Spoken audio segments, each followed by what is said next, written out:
अस्सलामुअलैकुम my dear viewers, आप देख रहे हैं मोमेंट बेबी चैनल। ये जो वीडियो है ये उन सब मदर्स के लिए है जिन्होंने या तो अभी अभी एक बेबी डिलीवर किया है या उनकी डिलीवरी डेट पास आ रही है, या फिर वो मदर्स जो लगी हुई हैं अपने बेबी को ब्रेस्ट फीड कराने में, ब्रेस्ट मिल्क देने में। ये वीडियो में हम आपको बताने वाले हैं डाइट के बारे में, वो डाइट जो एक मदर को हेल्दी रखती है, जिससे कि जो मदर है उसकी बॉडी फटाफट रिकवरी कर लेती है डिलीवरी के बाद, और उनके बच्चे के लिए अच्छा ब्रेस्ट मिल्क प्रोड्यूस होता है जो उनके बच्चे की हेल्थ के लिए बहुत जरूरी है। तो आइए चलिए फटाफट वीडियो में चलते हैं। सबसे पहले मैं आपको ये बता दूं कि ये वीडियो देखना आपके लिए क्यों जरूरी है। पूरी प्रेगनेंसी के दौरान हम अपना बहुत ध्यान रखते हैं ये सोच के कि हमारे अंदर एक नन्ही सी छोटी सी जान है जो पूरी तरह हमारे पे डिपेंडेंट है खाने के लिए, इसलिए हम अपना बहुत ध्यान रखते हैं। हम विटामिन और पता नहीं आयरन और कैल्शियम के अलग अलग सप्लीमेंट्स भी लेते हैं। मतलब प्रेगनेंसी के दौरान स्किन पे ग्लो आ जाता है, मतलब एकदम बॉडी जो है बिल्कुल चेंज हो जाती है। चाहे हम वेट गेन कर रहे हो पर फिर भी सब कुछ अच्छा अच्छा हो जाता है। अच्छा फील करते हैं हम उस टाइम पे क्योंकि हम बहुत अच्छा न्यूट्रिशन ले रहे होते हैं।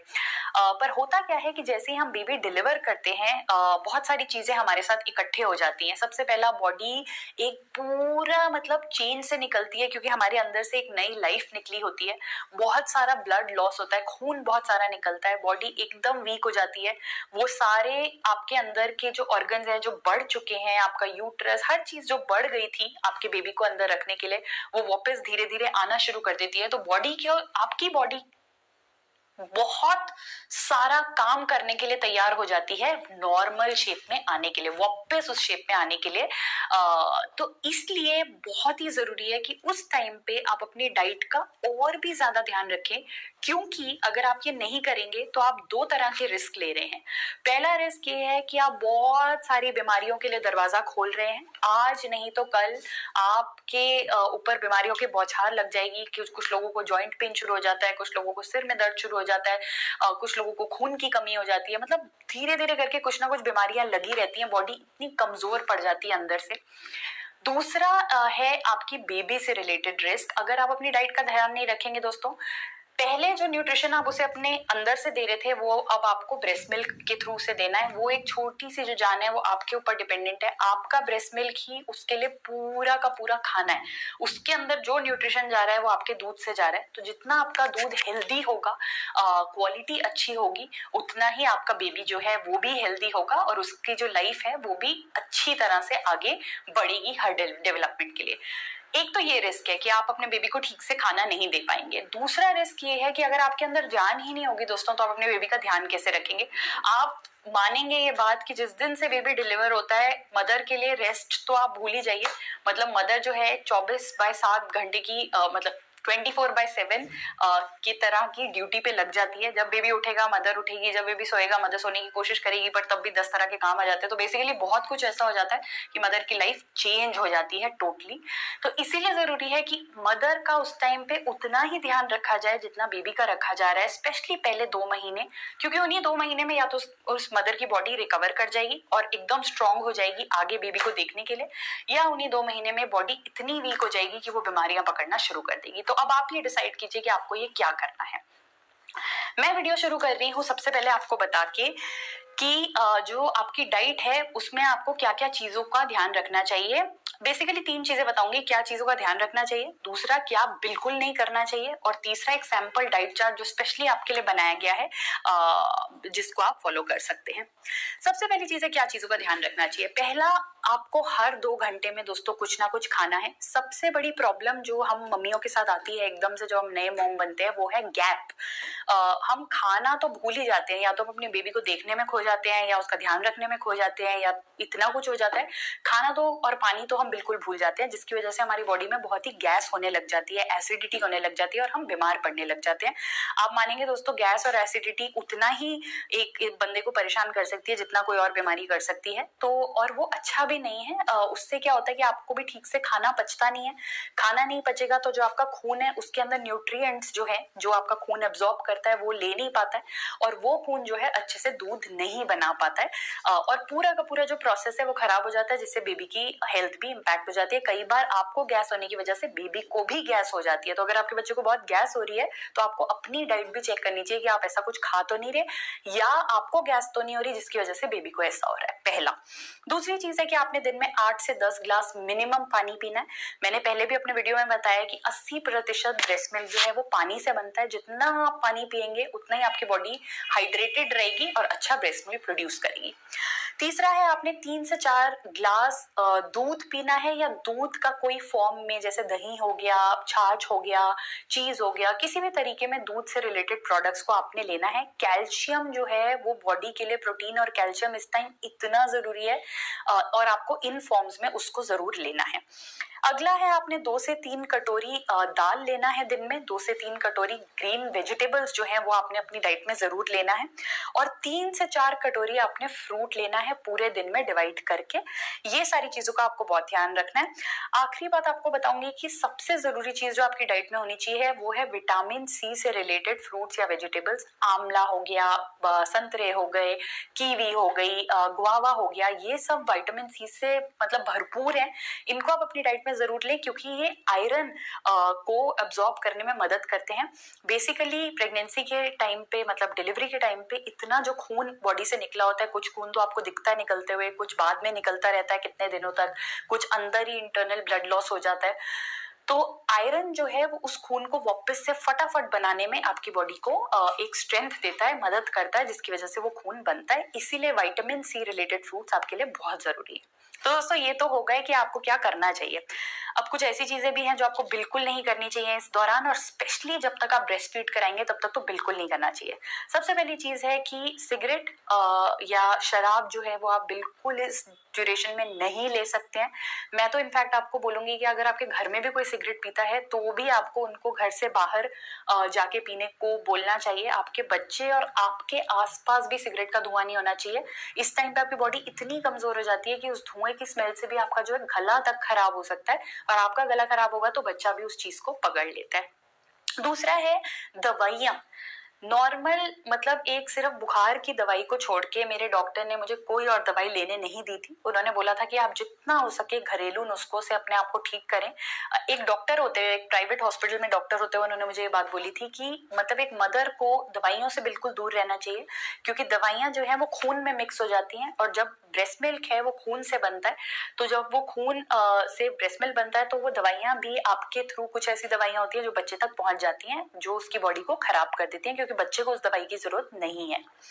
तीसरी चीज है कि स्पाइसी खाना आपको अवॉइड करना चाहिए। स्पाइसी खाना जो है पेट को बिल्कुल गड़बड़ कर देता है, और डिलीवरी के बाद आप पेट का गड़बड़ाना बिल्कुल सोच भी नहीं सकते हैं। काफी लोगों का सिजेरियन होता है, जिनका नॉर्मल होता है उनके भी नीचे स्टिचेस लगे होते हैं। तो सोचिए कि अगर आपको बार बार वॉशरूम जाना पड़ जाए तो मतलब आपके स्टिचेस खुलने का डर रहता है, ब्लड आने का डर रहता है, इन्फेक्शन होने का डर रहता है। इसीलिए स्पाइसी खाना जो है वो बिल्कुल अवॉइड करें इस टाइम पे। चौथा, ऐसा खाना अवॉइड करें जिसकी जो बड़ी एक मतलब तेज जो वो होती है, महक होती है, या मतलब स्ट्रॉन्ग सा फ्लेवर होता है, जैसे कि प्याज का बड़ा एक स्ट्रॉन्ग महक होती है, लहसुन की बड़ी स्ट्रॉन्ग महक होती है, कैबेज, कॉलीफ्लावर, इन सब में एक बड़ी स्ट्रॉन्ग महक होती है, और ये महक जो है ये बच्चा भी फील कर सकता है। आप ये बात मानेंगे कि जो न्यूबॉर्न बेबीज होते हैं वो देख तो सकते नहीं, उन सबसे पहला सेंस जो उनके अंदर आता है वो आता है सेंस ऑफ स्मेल। तो ये जो स्मेल है वो जब वो ले लेते हैं तो वो क्या होता है कि इरिटेट होने लग जाते हैं, काफी बच्चे रोने लग जाते हैं, वो परेशान हो जाते हैं और वो बता भी नहीं पाते। और आखिरी है, कोई भी चीज जो गैस देती है आपको, अब आपको पता ही होगा, जैसे काफी लोगों को राजमा खाने से गैस हो जाता है, तो उन चीजों को इस दौरान अवॉइड करें, क्योंकि अगर आपको गैस वगैरह होगा, जैसे मैंने बताया, कि बच्चे को भी बहुत प्रॉब्लम होगा। तो दोस्तों ये तो थे कि आपको क्या करना चाहिए और आपको क्या नहीं करना चाहिए। अब मैं आपको फटाफट एक सैंपल डाइट चार्ट दिखाती हूँ। ये एक सैंपल बनाया गया है नॉर्मल दिन के रूटीन को देखते हुए, सुबह 6:30 बजे से रात के 9:30 बजे तक का। मैं खुद एक मदर होते हुए ये बात मानती हूँ कि एक बेबी होने के बाद आपकी ना कोई सुबह है, ना कोई रात है, ना कोई रूटीन है, ना कुछ है। आप सिर्फ एक चीज का ध्यान रख सकते हैं कि आपने टाइम टू टाइम खाना है। नॉर्मल आप ये मान लें कि 6:30 बजे आपका दिन शुरू हुआ और रात को 9:30 खत्म हुआ, और उसके हिसाब से डाइट चार्ट को रीड करें, बट अपने हिसाब से इसे एडजस्ट कर लें। चलिए दोस्तों, गुड मॉर्निंग। सुबह 6:30 बज चुके हैं, आपकी अभी अभी सुबह हुई है। सबसे पहली चीज जो आपने उठा के खानी है वो है 6 से 7 रात को भिगोए हुए बादाम और साथ में खजूर। ये बहुत अच्छा है। इसके साथ आप ले लें 1 कप चाय या फिर कॉफी जिसमें 50 ml तक की मात्रा में दूध हो सकता है। साथ में एक मारी बिस्किट, आंवले का मुरब्बा या गोंद के लड्डू। दादी माँ, नानी, मम्मियाँ ये सब तो बना के फटाफट रख ही लेती हैं जैसे ही डिलीवरी की बारी आती है। तो ये कॉम्बिनेशन आप खाएं जैसे ही आप उठेंगे। यहाँ मैंने लिखा नहीं है बट मैं ऐसा मान रही हूँ कि आप सबको पता है कि जब आपकी आंख खुलती है तो वैसे जो सबसे पहली चीज आपको करनी है वो है 2 ग्लास पानी पीना है। उससे आपका जो सिस्टम है वो एक्टिवेट हो जाता है, जिसके बाद ये आपका पहला खाना होना चाहिए। दूसरी नेक्स्ट पे आते हैं। 6:30 बजे के बाद 2 घंटे बाद आपने अपना ब्रेकफास्ट खाना है। ब्रेकफास्ट जो होता है दोस्तों, बोला जाता है कि एक राजा की तरह ब्रेकफास्ट करना चाहिए। तो ब्रेकफास्ट हमने काफी यहाँ हैवी रखा है और बहुत सारे ब्रेकफास्ट में कॉम्बिनेशन दिए हैं, क्योंकि अगर ब्रेकफास्ट अच्छा होता है तो दिन अपने आप चार्ज अप हो जाता है। पहला कॉम्बिनेशन है, आप चपाती और उसके साथ कोई भी सब्जी ले सकते हैं। अगर आप अलग अलग ना लेना चाहें तो आप वेजिटेबल पराठा बना सकते हैं, जैसे गोभी का पराठा बना लिया, मूली का पराठा बना लिया। मतलब कुछ भी ऐसा करके आप वेजिटेबल और रोटी का कॉम्बिनेशन करके पराठे बना सकते हैं। पर कम से कम 3 खाने हैं आपको इस टाइम पे, और वेजिटेबल इतनी होनी चाहिए कि 2 से 3 कप भर जाए। अगर आपको ये रोटी खाने का मन नहीं है तो आप ब्रेड खा सकते हैं, पर ब्रेड का आपको सैंडविच खाना है जिसमें आप चीज डालो, आप वेजिटेबल्स डालो, आप पनीर डालो, ऐसे करके कोई कॉम्बिनेशन बना लें। इसके अलावा अगर आपको ये नहीं खाना है तो आप ओट्स खा सकते हैं। कुछ लोग कॉर्नफ्लेक्स खाना पसंद करते हैं, वो बहुत अच्छा है। ये भी नहीं खाना है तो आप पोहा खाइए, उपमा खाइए, दलिया खाइए। इन सब में आप वेजिटेबल्स भर के डाल लीजिए। छोटे छोटे बीन्स हो गया, कैप्सिकम हो गया, आलू हो गया, सब कुछ अच्छा अच्छा करके डाल लीजिए और खा लीजिए। और दोस्तों साथ में बना के रख लीजिए, जैसे कि टमाटर की चटनी हो गई, ये कोकोनट की चटनी हो गई, मिंट कोरिएंडर हो गया, उसके धनिया पुदीने की चटनी होती है, वो बहुत जबरदस्त लगती है, किसी भी खाने को स्वादिष्ट कर सकती है। तो उसको रख लीजिए, वो भी एक अच्छा कॉम्बिनेशन है। अगर आप एक नॉन वेजिटेरियन है तो आप अंडे खा सकते हैं सुबह, वो बहुत अच्छा है। आप पनीर खा सकते हैं। और ये जब सारा आपका खत्म हो जाए तो एक अच्छा सा कप चाय या कॉफी ले लीजिए, उससे तो बिल्कुल एकदम चार्ज अप हो जाएंगे और अपना ब्रेकफास्ट को कंप्लीट कर लीजिए। दोस्तों पूरे टेबल को अच्छी तरह से जरूर देखिए, क्योंकि जो क्वांटिटी साइड में लिखी है वो काफी जरूरी है। अगर आप उसको कम कर देंगे तो आप एक्चुअल में न्यूट्रिशन वैल्यू को जो है वो कम कर रहे हैं, इसलिए क्वांटिटी का ध्यान रखिए। अब हमने माना कि आपने एक अच्छा खासा ब्रेकफास्ट कर लिया है, तो आपको 2 घंटे में तो नहीं, कम से कम 3 घंटे बाद भूख लगेगी। तो 11:30 बजे एक छोटा सा स्नैक ले लीजिए, जिसमें आप कुछ लिक्विड लेने की कोशिश कीजिए। छाछ पीजिए, टमाटर का सूप ले लीजिए, कोई और सूप ले लीजिए, नींबू पानी ले लीजिए, फ्रेश जूस निकाल के पी लीजिए, वेजिटेबल सूप ले लीजिए, कुछ भी ऐसा करके आप ले सकते हैं। अगर आप ज्यादा मतलब लिक्विड में इंटरेस्टेड नहीं है, क्योंकि आप पानी बहुत पी रहे हैं, तो आप यहाँ पे सैलेड खा सकते हैं। अच्छा सा बोल बना लीजिए। आप यहाँ पे शकरकंदी की चाट बना सकते हैं, ऐसा करके कुछ फ्रूट चाट बना लें, बट कुछ स्नैक यहाँ पे ले लें। उसके बाद 1:30 बजे आपके खाने का टाइम हो गया है। अब लंच में जो है यहाँ पे जितनी चीजें लिखी हैं वो सब जरूरी हैं। एक जिसे कहते हैं, मतलब जब शादी में जाते हैं तो एक पूरा टेबल जब सज जाता है चीजों के साथ तो खाने में कितना मजा आता है। प्रेगनेंसी के बाद जो आपका लंच और डिनर है वो वैसा ही होना चाहिए। इतनी सारी वेराइटी आपके खाने में होनी ही चाहिए अगर आपको अपने आप को और अपने बच्चे को स्वस्थ रखना है तो। चपाती या राइस से स्टार्ट करेंगे। कम से कम 3 चपाती या फिर 3 कटोरी राइस लेना जरूरी ही है। ब्राउन राइस लो, व्हाइट राइस लो, आपकी मर्जी है।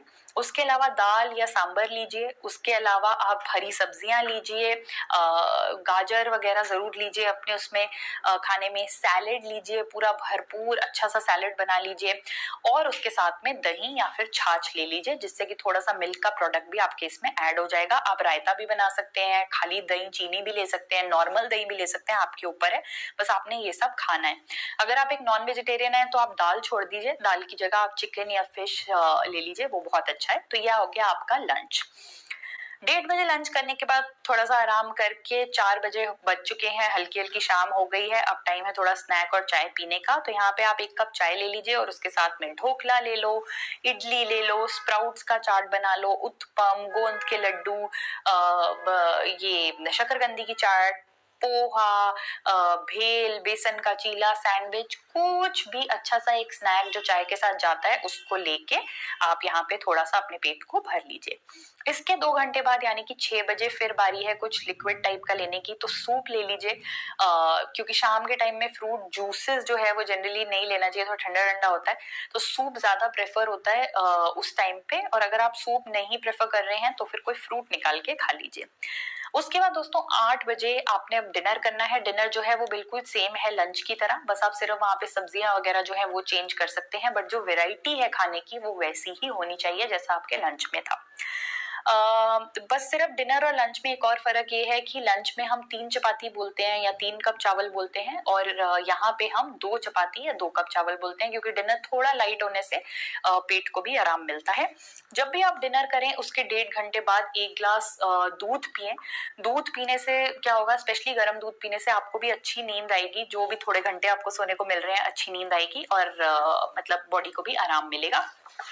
तो दोस्तों ये था एक सिंपल सा डाइट चार्ट, इस पे आप अपने कॉम्बिनेशंस लगा सकते हैं, बट ये चीजें आपको लेनी ही है। ऐसा आपका डाइट होना चाहिए पूरे दिन का, आपके गैप्स इतने कम होने चाहिए जिससे कि आप एक हेल्दी बॉडी रख पाएंगे और अपने बेबी को और अपने आप को सपोर्ट कर पाएंगे। जान है तो जहान है, ऐसा मेरे दादू कहते थे और उसको मैं आज तक फॉलो करती हूँ। दोस्तों होप आपको ये वीडियो अच्छा लगा होगा। कमेंट कीजिए, लाइक कीजिए, शेयर कीजिए, सब्सक्राइब कीजिए। बहुत काम है आपके पास करने के लिए, फटाफट कर लीजिए।